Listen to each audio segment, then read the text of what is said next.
जय हिंद दोस्त, एक बार फिर स्वागत है हमारे YouTube चैनल अभय एजुकेशन गाइड में। आज का सब्जेक्ट है चक्रवृद्धि ब्याज। हम सीखेंगे चक्रवृद्धि ब्याज के बारे में।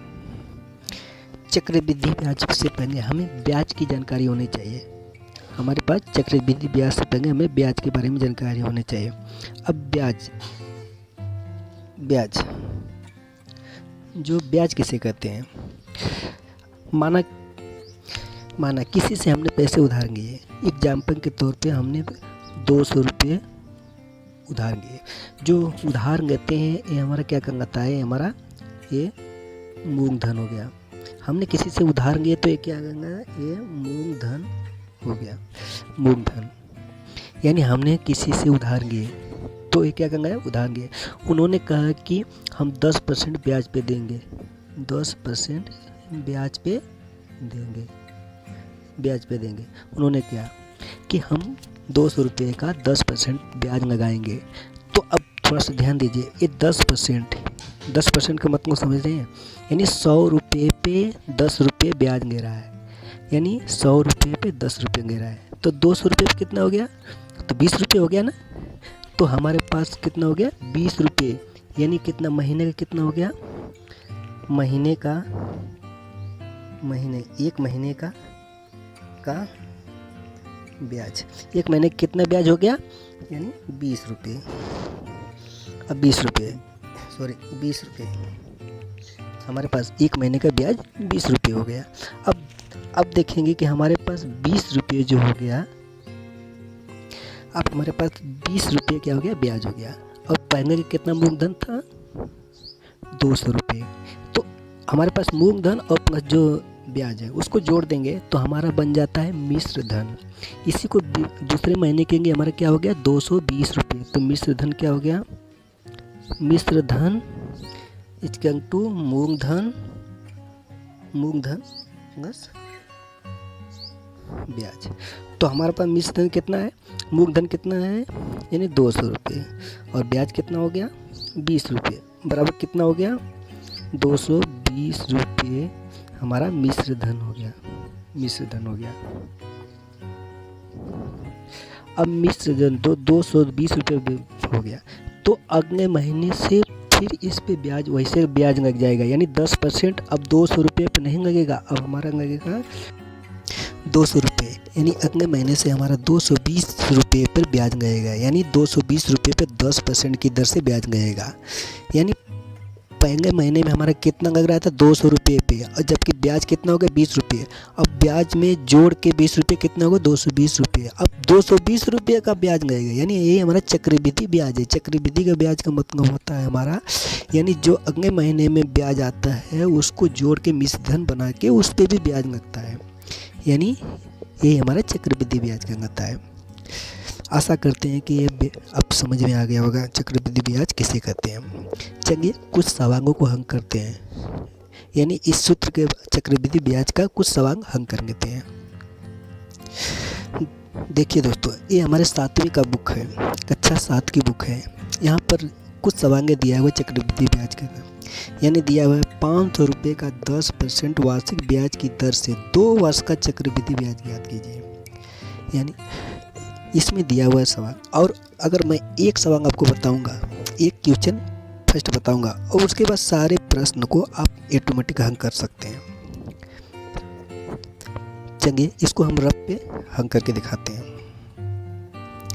अब देखिए, 500 रुपये का 10% वार्षिक ब्याज की दर से 2 वर्ष का चक्रवृद्धि ब्याज ज्ञात कीजिए। यानी हमारे पास क्या है? 500 रुपया है। 500 रुपया क्या है? हमारे पास मूलधन हो गया। 500 रुपया 10% यानी 100 पे 10 रुपये, यानी वार्षिक ब्याज है। ये हमारा महीने का नहीं है, संगीना वार्षिक ब्याज की दर से 2 वर्ष का चक्रवृद्धि ब्याज। यानी हमारे पास 2 साल का चक्रवृद्धि ब्याज ज्ञात करना है। तो हम 500 रुपये क्या है? मूलधन कितना है? 500 रुपया। ब्याज की दर कितनी है? ब्याज की दर कितनी है? 10%। समय कितना दिया हुआ है? समय हमारे पास समय दिया हुआ है 2 वर्ष। अब हमारे पास सूत्र है चक्रवृद्धि ब्याज, चक्रवृद्धि ब्याज, चक्रवृद्धि ब्याज।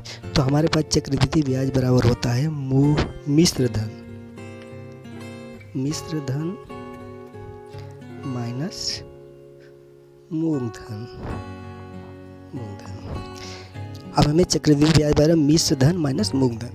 अब दोस्तों ध्यान देना, हमारे पास मिश्र धन तो नहीं दिया हुआ ना, हमें मिश्र धन को ज्ञात करना है। तो मूलधन तो दिया हुआ है, मूलधन 500 रुपये दिया हुआ है। अब मिश्र धन ज्ञात रहेगा तो हम मूलधन को घटा देंगे तो हमारा चक्रवृद्धि ब्याज प्राप्त हो जाएगा। तो चलिए मिश्र धन बराबर होता है मिश्र धन का सूत्र होता है इक्वल टू मूलधन गुणे, इसको ब्रैकेट में लिखेंगे 1 प्लस दर बटा 100, और इसका पावर होता है, पावर का मतलब घात होते हैं, घात का मतलब ये समय होता है, जितना है समय दे देते हैं। तो हमारे पास इक्वल टू मूलधन, अब मूलधन कितना है हमारे पास दिया मूलधन 500 रुपये गुणे दर 10/100, समय कितना दिया हुआ है 2 वर्ष। अब हमारे पास सूत्र में जो दिया हुआ था सबको जैसे के तैसे हमने रख दिया। अब इसको हल करना है, तो क्या करेंगे, ए बराबर 500 हो गया। अब ब्रैकेट में देखेंगे 1 0 से कट जाएगा, 1 0 से कट गया, बचा कितना 1/10 बचा, तो 1 प्लस 1/10 पे घाती कितना है 2। अब ये 500 को उतार देंगे, वो अब 10 1 कम 10 1 11/10 हो गया, 11/10 हो गया, यानी 10 1 कम 10 1 11/10। इस पे पावर कितना 2, पावर का मतलब है 2, इसको 11/10 को हम 2 बार लिख सकते हैं। अब देखिए विस्तार पूर्वक करते हैं इसको। सबसे पहले 500 गुणे 11/10 गुणे 11/10, क्योंकि इस पर पावर 2 है तो इसको हम 2 बार लिख दिए। तो ये हमारा कितना है, ये गुणे है तो सब कट जाएंगे, 1 0 कट गया, 1 0 से कट गया, तो हमारे पास कितना बचा, हमारे पास बचा 5 गुणे 11 गुणे 11। अब इन तीनों को गुणा करेंगे, हमको पता है कि 11 का गुणे 121 आता है, तो 5 गुणे 121। तो अब 121 में 5 का गुणा करेंगे तो 5 एकम 5, 5 दूनी 10, 1 5 एकम 605 रुपये। तो हमारा कितना आ गया बराबर 605। अब ये बताइए कि जो 605 आया है वो क्या आया है, हमारे पास क्या आया है, ऊपर देखिए क्या है मिश्र धन है ना, हमें मिश्र धन, यानी हमारा कितना आ गया मिश्र धन कितना आ गया 605 रुपये। अब दोस्तों ध्यान देना, अब हमारे पास देखिए ऊपर देखिए ब्याज, चक्रवृद्धि ब्याज बराबर कितना है मिश्र धन माइनस मूलधन। तो हम मिश्र धन तो हमें 605 ज्ञात हो गया। अब क्या करेंगे, चक्रवृद्धि ब्याज बराबर चक्रवृद्धि ब्याज इक्वल टू, तो मूलधन नहीं सॉरी मिश्र धन माइनस मूलधन। तो हमारे पास मिश्र धन कितना आया हुआ है, मिश्र धन 605 रुपये आया हुआ है, माइनस मूलधन कितना है 500 रुपये। अब इसको घटाएंगे तो कितना आएगा, 605 में से 500 निकाल देंगे तो 105 रुपये आ जाएगा। यही हमारा क्या हो गया चक्रवृद्धि ब्याज, यही हमारा आंसर हो गया चक्रवृद्धि ब्याज 105 रुपये।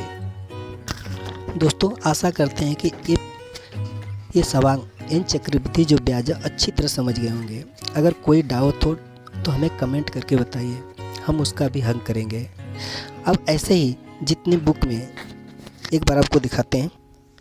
अब देखिए इसमें जितने भी सवांग हैं अब शायद सारे सवांगों को हल कर सकते हैं, उसका उत्तर भी ला सकते हैं। जितने भी सवांग इसी आधार पे लगा सकते हैं। अगर कोई डाउट हो तो हमें कमेंट करके बताइएगा। अगर दोस्तों अगर हमारे वीडियो पर नए हैं तो प्लीज़ सब्सक्राइब कर दीजिएगा। अगर पुराने हैं तो लाइक शेयर और कमेंट ज़रूर करना। अगर ये वीडियो कैसा लगा एक कमेंट करके ज़रूर बताना है। थैंक यू दोस्तों, आज के लिए बस इतना ही। थैंक यू दोस्तों।